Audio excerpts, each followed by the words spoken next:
Hi, Assalamu alaikum and very good morning to everyone. The topic is etiquettes of reciting the Quran or the adab of reciting a Quran. It's a lesson number 2 for class 5. So let's begin. Etiquettes of reciting a Quran. It was a pleasure for the Prophet Muhammad, peace be upon him, to hear Quran being recited from the mouth of Ibn Masud. The Prophet once called on him and said, "Recite to me," and Ibn Masud said, "How can I recite to you when it was revealed to you?" The Prophet Muhammad, peace be upon him, said, "I like to hear it from others." Thereupon Ibn Masud started reading part of Surat Nisa till he reached the verse. Translation: How will it be then when we bring from each nation a witness, and we bring you as a witness against those people? Upon hearing this, the Prophet's eyes flooded with the tears, and he waved to Ibn Masud, saying, "Enough, enough, Ibn Masud." It is very significant for the readers of the Quran to observe the following things. The first one is strive to be sincere when you learn and recite the Quran. Allah only accepts deeds that are correct and sincere. A sincere deed is one done for the Allah. The deed you done for the show off is not counted for the Allah. So be sincere and do the deeds for the Allah. Now, the second point, being in a state of cleanliness and wudu. Whenever you are reciting a Quran, always be a clean and do a wudu. If you want to move a Quran from one place to another, then wudu is not necessary, but you should be in the state of purity. Don't touch the Quran except in the state of purity. But for reciting a Quran, it's very much necessary to do wudu because wudu is the basic condition.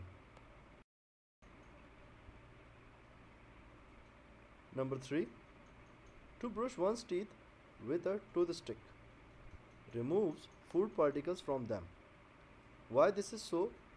Because sometimes what happens when we eat something and we are reciting a Quran, those food particles is moving around inside a mouth, so it's not look good.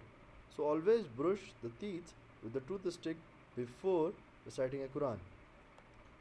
When beginning to recite, to take refuge from in Allah and from the accursed devil, you always should say Auzu billahi minash shaitanir rajim. Whenever you are saying this, basically you are saved from the curse of the devil.